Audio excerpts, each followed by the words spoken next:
আসসালামু আলাইকুম। অনার্স দ্বিতীয় বর্ষের বাংলাদেশের সমাজ ও সংস্কৃতি তোমাদের ইতিমধ্যে ফর্ম ফিল আপ চলতেছে। এখানে তোমাদের সর্বোচ্চ 3 মাস সময় নেবে, তারপরে তোমাদের পরীক্ষা অনুষ্ঠিত হবে। অল সাবজেক্টের সাজেশনগুলো পেতে অবশ্যই চ্যানেলটি সাবস্ক্রাইব করে পায়ে থাকবে এবং এখানে যে হোয়াটসঅ্যাপ নাম্বার দেওয়া আছে এই হোয়াটসঅ্যাপ নাম্বারে তোমরা নক দিলে পারে তোমাদের পিডিএফ ফাইল পাঠিয়ে দেবো। এখানে দেখো প্রথমে হচ্ছে খ বিভাগ। এখানে মূলত তোমাদের দেয়া আছে খ এবং গ বিভাগ।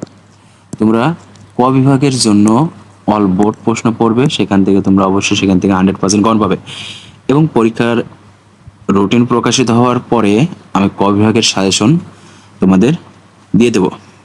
এখানে দেখো প্রথমে খ বিভাগের 1 নম্বরে আছে ভূমি সংস্কার কি। এখানে যেগুলো স্টার চিহ্ন দিয়ে আছে সেগুলো ইম্পর্টেন্ট, এগুলো একটু ভালো করে পড়বে। 2 নম্বর কৃষি কাঠামো কি। এখানে 3 নম্বর নারী উন্নয়নে ব্র্যাকের কর্মসূচিগুলো কি কি।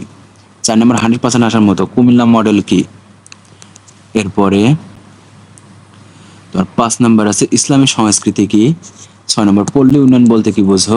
7 নম্বর ইম্পর্টেন্ট জ্ঞাতি সম্পর্কের সংজ্ঞা দাও। 8 নম্বর শ্রেণী ও জাতি বর্ণের মধ্যে পার্থক্য আলোচনা করো। এরপরে 9 নম্বর নগর সম্প্রদায় বলতে কি বোঝো। 10 নম্বর বাংলাদেশের গ্রামের সংস্কৃতি বৈশিষ্ট্য সমূহ লেখো। 11 নম্বর পরিবারের সংজ্ঞা দাও। 12 নম্বর গ্রামীণ উন্নয়ন পল্লী বিদ্যুতের ভূমিকা উল্লেখ করে, এটা ইম্পর্টেন্ট। 13 নম্বরটাও সুশীল সমাজ বলতে কি বোঝো। 14 নম্বর সামাজিক প্রতিষ্ঠানের সংজ্ঞা দাও। 15 নম্বর খামার ব্যবস্থা কি। এগুলো পড়লে এখান থেকে 100% কমন পাবে। এরপরে এখানে দেখো 1 নম্বরে আছে গ বিভাগের 1 নম্বরে আছে বাংলাদেশ গ্রামীণ সমাজে আনুষ্ঠানিক অনানুষ্ঠানিক ক্ষমতা কাঠামো প্রকৃতি আলোচনা করো।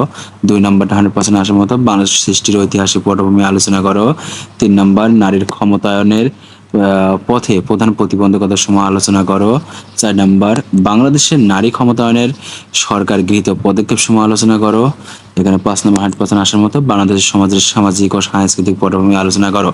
6 নম্বর বাংলাদেশ পরিবারের সাম্প্রতিক প্রবণতা সমূহ আলোচনা করো। এরপর এখানে 7 নম্বরে বাংলাদেশের গ্রামীণ ক্ষমতা কাঠামোর উপাদান সমূহ আলোচনা করো। 8 নম্বর বাংলাদেশ সমাজ সংস্কৃতির উপর শিল্পায়নের প্রভাব আলোচনা করো। 9 নম্বর বাংলাদেশের প্রেক্ষিতে কাম্য জনসংখ্যা তত্ত্বটি পর্যবেক্ষণ করে 100% আসার মতো। তবে 10 নম্বর বাংলাদেশের গ্রামীণ সমাজের সামাজিক স্তর বিন্যাস আলোচনা করো। 11 নম্বর বাংলাদেশের রাজনীতিতে নারীর অংশগ্রহণ ও নারীর প্রকৃত ক্ষমতার মধ্যে আন্তঃসম্পর্ক বিবেচনা করো। তারপরে 12 নম্বর বাংলাদেশের গ্রামীণ উন্নয়নে বেসরকারি সংস্থাসমূহের ভূমিকা আলোচনা করা, এটা 100% আসার মতো। 13 নম্বরটাও বাংলাদেশে গারো আধুনিক গোষ্ঠীর জীবনধারা আলোচনা করো। 14 নম্বর বাংলাদেশের জনগোষ্ঠীর গোষ্ঠীগত পরিচয় বিশদভাবে আলোচনা করা, এটা 100% আসার মতো। যেগুলো স্টার চিহ্ন দেওয়া আছে, যেগুলো স্টার চিহ্ন সেগুলো তোমরা বেশি করে পড়বে। স্টার চিহ্ন দেওয়াগুলো পড়লে পরে সেখান থেকেও দেখা যাচ্ছে 5টা কমন চলে আসতে পারে। এক্ষেত্রে সবগুলোই পড়বে, তবে যেগুলো স্টার চিহ্ন এগুলো খুবই ইম্পর্টেন্ট, এগুলো একটু ভালো করে পড়বে এবং পরবর্তী সাবজেক্টগুলোর সাজেশন পেতে অবশ্যই চ্যানেলটি সাবস্ক্রাইব করে পাওয়া থাকবে। সবাই ভালো থেকো, আল্লাহ হাফেজ।